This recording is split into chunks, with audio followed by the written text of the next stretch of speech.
So we have been involved, and we're still involved. And just before I finish, I just show this one slide because we've been carrying on with our studies with the people at King Abdulaziz University.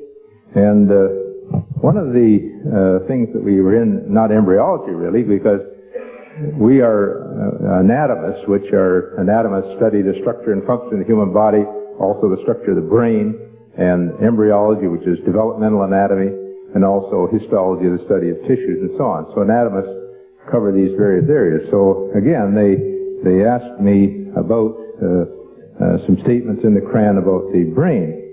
And as this slide shows, the brain, and for years it's been known, not back in those early days, but when people were able to touch various parts of the brain, they were able to obtain movement. So if you touched it here in the motor area, you'd get movements of the limbs and so on. If you touched it various other places, you get sensation of taste and so on.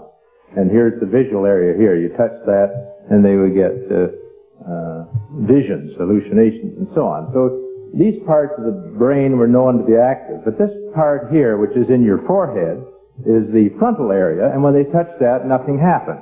So they considered this was a silent area of the brain. In fact, for many years, they didn't know what this part of the brain did. So these had little to do with the control of the functions of the body. Now, the frontal lobes, here in the last 50 years, we've learned that these frontal lobes are concerned with some of the highest mental functions of animals and humans. And we've done various studies which show that they are concerned with these highest levels of our thinking.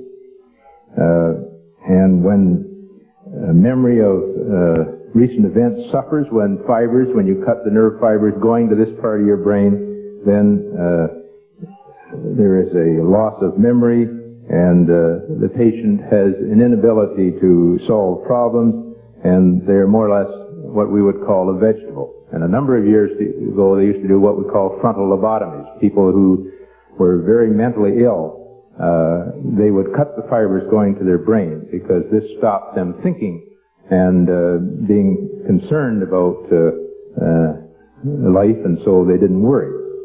So the Qur'an has described the relationship between the frontal lobes of the brain and the ethical behavior of human beings. And there is a surah, and I don't have a slide of it, but it reads, "Do you see one who forbids a servant of ours, God, when he turns to pray? Do you see if he who prays follows the guidance and enjoins righteousness? Do you see if he who obstructs, rejects truth, and turns away? Does he not know that God sees? Let him beware. If he desists not, we, that is God, will punish him upon his forehead, a lying, sinful forehead." And the word used in the last two verses, which means the forehead is, in this statement, we believe refers to the frontal lobes of the brain. And I was asked, how could the forehead have anything to do with sinning and with lying and so on? And I suggested that it was related to this higher function, so that the act of lying is initiated by the mental activities in the frontal lobes. And its instructions are then carried out by other parts of the brain which affect the speech organs and the sexual organs and so on, so that they can bring about these unlawful acts and so on. So that we believe then that sins are planned in the frontal lobes before they're carried out by the eyes, the hands, and sexual organs.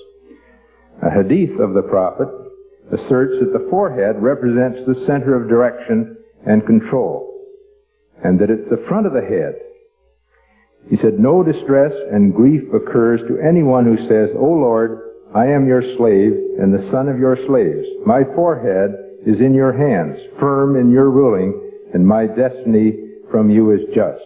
This hadith indicates to us, and this is a paper that we presented, at least in Pakistan last year. I wasn't able to go, but Dr. Prasad read this paper, and it will be published soon, that it mentions that it explains that the forehead is in God's hand. Therefore, it indicates that the forehead plays a great part in the control and the direction of human behavior. And we believe that this is why it is recommended. God orders Muslims to perform sujud. I'm not sure I'm saying that right. That is, place your foreheads on the ground, as stated in the continuance of the Quranic verses. Then let him call his associates. We will call on the angels of punishment. Then follow not him, but prostrate yourselves and draw nearer to us, that is God. This order to perform sujud means we should place the center of our will and decision-making processes on the ground to show absolute submission to God. A person who is punished in the forehead could have his frontal lobes damaged.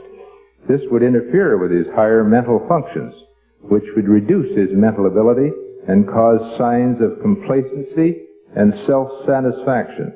Thus, this Qur'an has described the role of the forehead, or more specifically, the function of the frontal lobes of the brain in making decisions. And the Hadith has been referred to the role of the forehead in the control and the direction of human behavior. So this is just another example of some of the work that we've been doing in helping the scholars at Mecca to interpret these verses. And as Dr. Prasad said, we don't read Arabic. The scholars translate it for us, and we simply give our interpretations. We're not saying that they're accurate, but they agree with what other embryologists around the world have said that they do. So we're trying to help interpret these. And there are other statements in the Qur'an that have been read to us and say, what does this mean? And obviously, talking about development, we say we don't know, we don't understand.